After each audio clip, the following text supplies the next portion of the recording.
अस्सलामुअलैकुम, welcome back to my YouTube channel. उम्मीद करता हूँ कि सब दोस्त खैरियत से होंगे।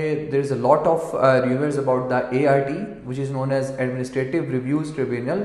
हमारे पास जिसको ART हम कहते हैं, ART के बारे में बहुत सारे रूमर्स जो है वो इस टाइम मार्केट में लोगों को फैला रहे हैं कि ये ख़त्म हो गई है, अब आप लोगों का फ्यूचर तबाह हो गया है, अब आप लोग ऑस्ट्रेलिया में स्टे नहीं कर सकते हैं और बहुत सारे स्टूडेंट्स इसकी वजह से परेशान हैं। तो let me go through that, हम उस पर क्विकली गो थ्रू करेंगे कि ART बेसिकली है क्या, और ART आपको लॉन्च कब करनी पड़ती है, इसकी कॉस्ट कितनी है, इसमें माइग्रेशन एजेंट्स चार्ज कितना करते हैं, और इसकी सक्सेसफुल रेशो क्या होती है, और इसके ऊपर टाइमलाइन क्या है, और इसके ऊपर जो नई चेंजेस आई हैं वो कब इंप्लीमेंट होने जा रही हैं।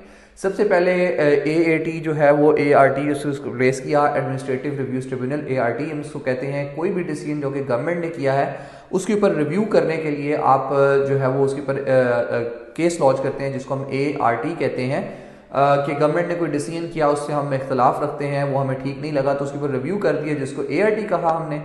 ART के ऊपर हमारी कॉस्ट कितनी 3,300-400 अराउंड जो है इसकी कॉस्ट है, जो कि आपकी इसकी अपनी कॉस्ट है। उसके अलावा एजेंट्स कितना चार्ज करते हैं, एजेंट्स इसके ऊपर समवेयर बिटवीन 1500-2000 से लेके ऑलमोस्ट 10,000 तक भी चार्ज करते हैं। Even that I have seen $10,000 से लेके $15,000 तक भी लोग चार्ज करते हैं। Why is that? क्योंकि ART जो है वो आपका नॉर्मल माइग्रेशन एजेंट भी फाइट कर सकता है। सिमिलरली ART आपके लॉयर्स भी, माइग्रेशन लॉयर्स भी फाइट आउट कर सकते हैं, नॉर्मल लॉयर भी आपके फाइट आउट कर सकते हैं फॉर ART आपके बिहाफ पे।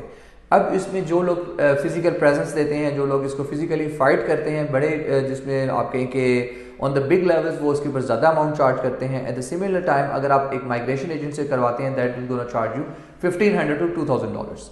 नेक्स्ट, इसमें टाइम कितना लगता है, because lot of backlog, there is a lot of student visa refusal, other visa refusals onshore जो कि होते हैं, उनको ये रिव्यू राइट दिया जाता है, तो उसमें बैकलॉग बहुत ज़्यादा क्रिएट हो चुका है, जिसकी वजह से इसका ऑलमोस्ट टाइम अब साल से ऊपर जा चुका है।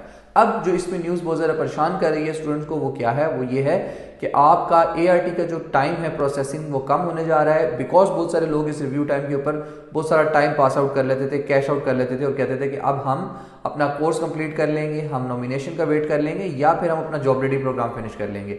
जिसमें बहुत सारे दोस्तों को इन्होंने, बहुत सारे मेरे भाइयों ने परेशान किया यूट्यूब पे कि इसमें अब प्रोसेसिंग टाइम 2 महीने का हो जाएगा, 3 महीने का हो जाएगा। तो बेसिकली वो क्या है, उन्होंने एक सिर्फ और सिर्फ एक रिव्यू पेश किया, उन्होंने एक बिल पेश किया है कि ये बिल पास हो जाए, और वो बिल पास होने के लिए पार्लियामेंट में चला गया, वो बिल हो गया पास। अब बिल पास होने के बाद उसकी इम्प्लीमेंटेशन स्टेज, और इम्प्लीमेंटेशन के बाद वो कौन से केसेस को लुक आफ्टर करेंगे, that is still not clear. उसमें बहुत सारे दोस्तों को सुना, बहुत सारे दोस्तों के साथ गपशप लगी इस बात पे, और उसमें हम, मेरे जो दोस्त हैं बेसिकली इधर माइग्रेशन एजेंट्स, जो कि सीनियर माइग्रेशन एजेंट्स, उनके साथ डिस्कस करने के बाद हम इस पॉइंट पे पहुंचे कि it's gonna take us little bit time to implement, और इम्प्लीमेंट करने के बाद इस पे अभी कौन से केसेस को ये फर्दर प्रायोरिटी पे रखेंगे ये अभी तक डिफाइन नहीं है।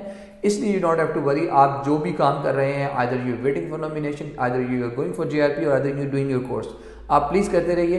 इस पे एक और वीडियो बनाऊंगा कि ART के अंदर आपको स्टडी के लिए जब आपने अप्लाई किया होता है, रिफ्यूजल आ जाए, तो आपके लिए COE होल्ड करना क्यों इंपॉर्टेंट है, और उसकी एक एग्जांपल भी शेयर करूंगा। Thank you so much for watching my videos and see you in the next. अस्सलाम वालेकुम, वेलकम बैक।